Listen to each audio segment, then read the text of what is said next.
The next thing which we'll see is the different types of QTP frameworks.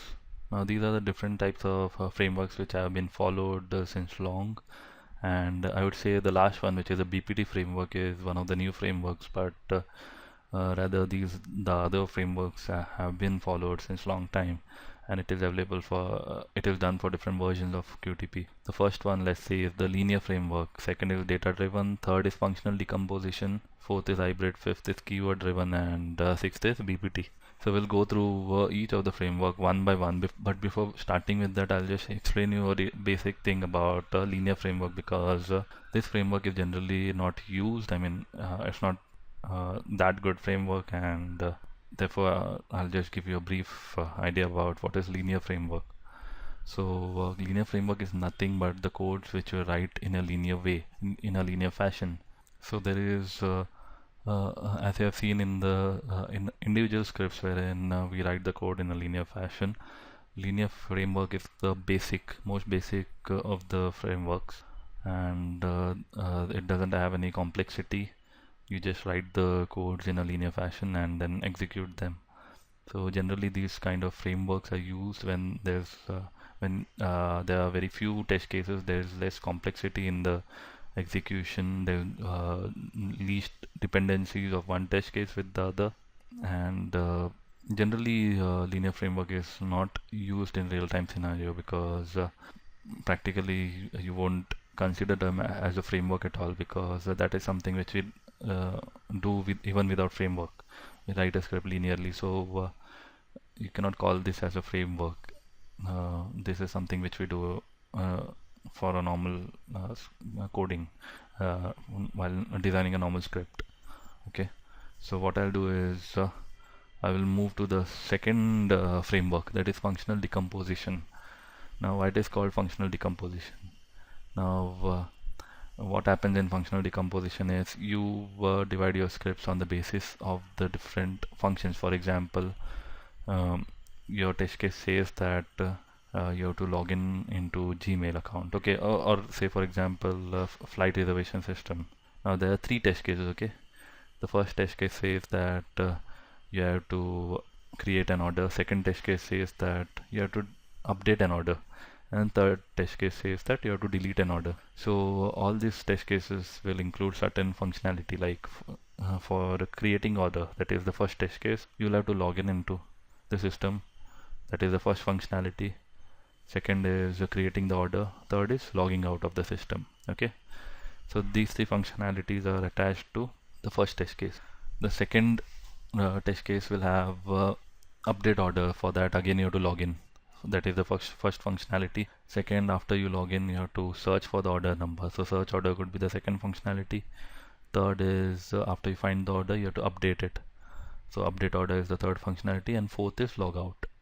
And similarly for delete order, logging in is the first functionality, searching for the order is the second functionality, and after you found the order, you have to delete it. So delete order is the third functionality, and fourth is logging out. So as you can see that the test case can be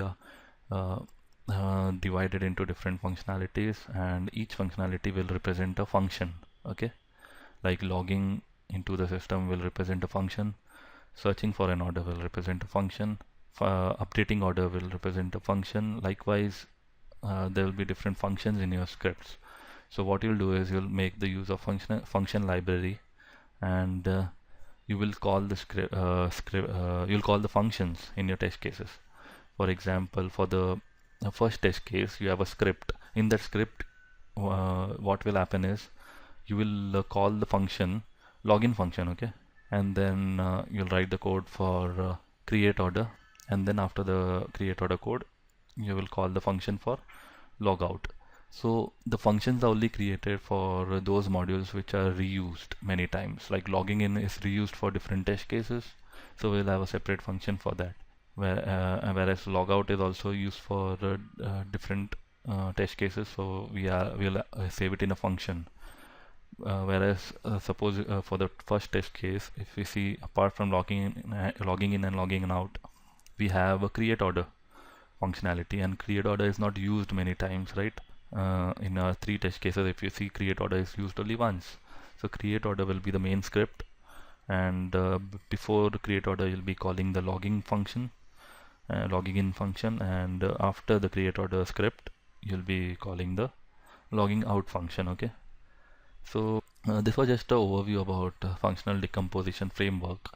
Let's see the detailed application of this. Okay, so before starting with the functional decomposition framework, we'll see what is the need for functional decomposition framework and data-driven framework in the first place. So functional decomposition framework is also called as modular framework. Okay, so the basic idea behind this is you're dividing your entire project into modules, different small modules. Okay, so the modules can be in the form of functions or it can be in the form of actions.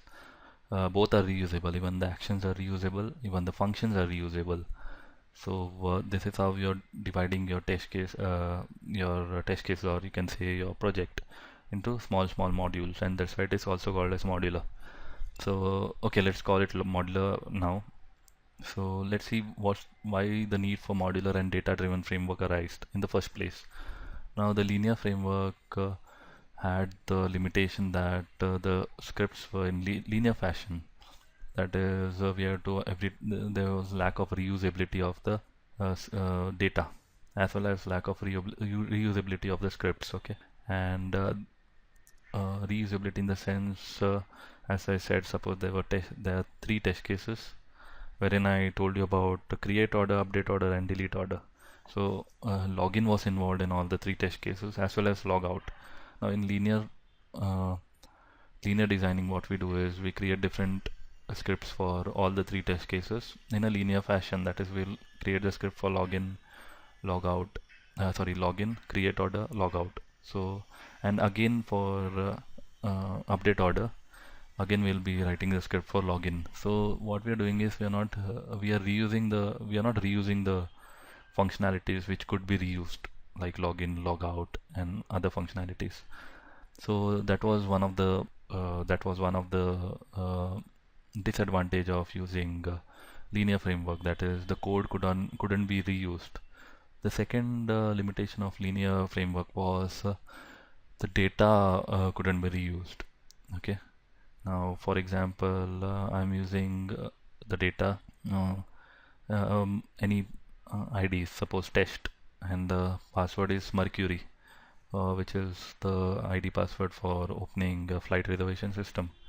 So suppose I'm using this data. There are 10 data: test 1, test 2, test 3, test 4, up to test 10. Okay, so I'm using this ID password, and every time I have to verify whether I'm getting the expected results. So I'm adding these 10 inputs to my login.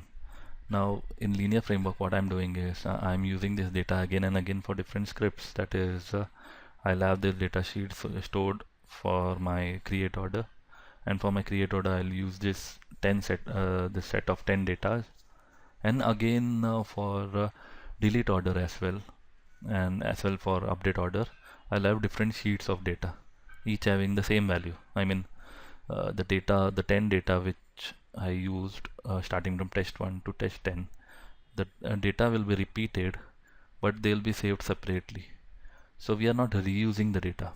We are just creating the data again and again and saving it separately unnecessarily. Okay, so the lack of data reusability, uh, because of this, the need for a data-driven framework came into picture. Now, lack of data reusability also means that in linear framework, you're hard coding your script.